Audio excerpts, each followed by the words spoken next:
मनुष्य के शरीर में 10 इंद्रियां होती हैं। इनमें से 5 कर्म इंद्रियां हैं और 5 ज्ञान इंद्रियां हैं। ज्ञान इंद्रियां आँख, नाक, कान, जीभ और त्वचा, और कर्म इंद्रियां हैं हाथ, पाँव, मुंह, गुदा और उपस्थ। ये 5 कर्म इंद्रियां होती हैं। कर्म इंद्रियों से ज्ञान इंद्रियां ये ज़्यादा श्रेष्ठ होती है, क्योंकि ये पांचों ही ज्ञान इंद्रियां हमारे मस्तक में रहती है, जब सर में रहती है। यदि हाथ पांव चारों कट जाए तो भी आदमी जिंदा रह सकता है, परंतु यदि गर्दन कट जाए, सर अलग धड़ से हो जाए, तो फिर जिंदा नहीं रहता, क्योंकि जो पांचों ज्ञान इंद्रियां हैं वो एक ज्ञान इंद्रिय पूरे शरीर में होती है, वो स्पर्श है। बाकी 4 जो ज्ञान इंद्रियां हैं और स्पर्श सहित 5 ज्ञान इंद्रियां सर के अंदर है। इन ज्ञान इंद्रियों का जो विषय हैं वे रूप, रस, गंध, शब्द और स्पर्श होते हैं। और इन 5 जो के देवता हैं वो है जल, वायु, अग्नि, आकाश और पृथ्वी। इस प्रकार से ये जो ज्ञान इंद्रियां और कर्म इंद्रियां हैं, इनका स्वामी है वो है मन। ये मन के नियंत्रण में रहती है, इसलिए मन को इंद्र भी कहा गया है। और मन की महत्ता इतनी बताई है कि मन इतना बड़ा होता है कि वो समुद्र में भी नहीं समा सकता है। काह न तिरिया कर सके, काह नहीं सिंधु समाए, काह न पावन में जरे, काल किसे नहीं खाए। तो मन एक ऐसा है जो समुद्र में भी समा नहीं सकता, इतना बड़ा है। क्योंकि अभी अगर मन हमारा यहाँ है तो 1 सेकंड के बाद में अमेरिका भी जा सकता है।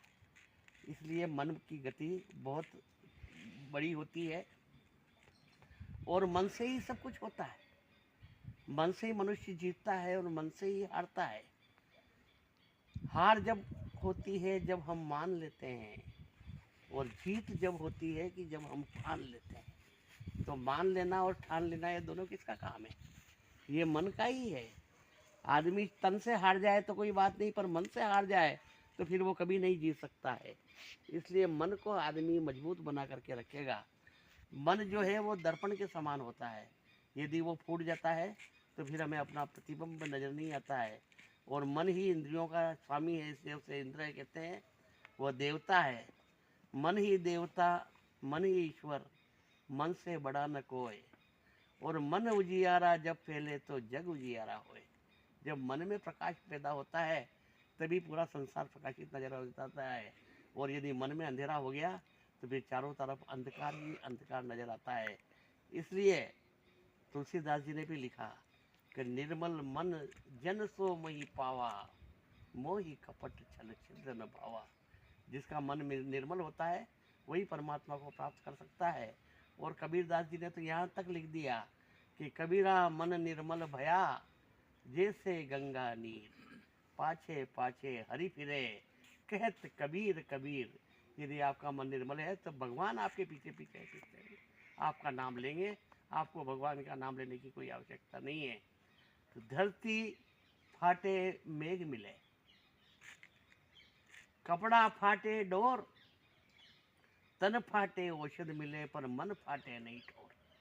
यदि धरती में दरारें पड़ जाती, फट जाती गर्मियों में, तब पानी बरसता है तो वो सब दरारें मिट जाती है।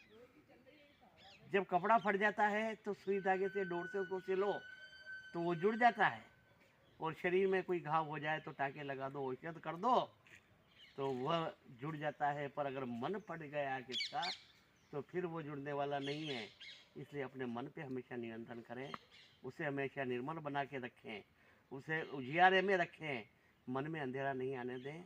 क्योंकि मन इंद्रियों का स्वामी है और हमारे जीवन का नियंत्रण पूरा हमारा मन करता है।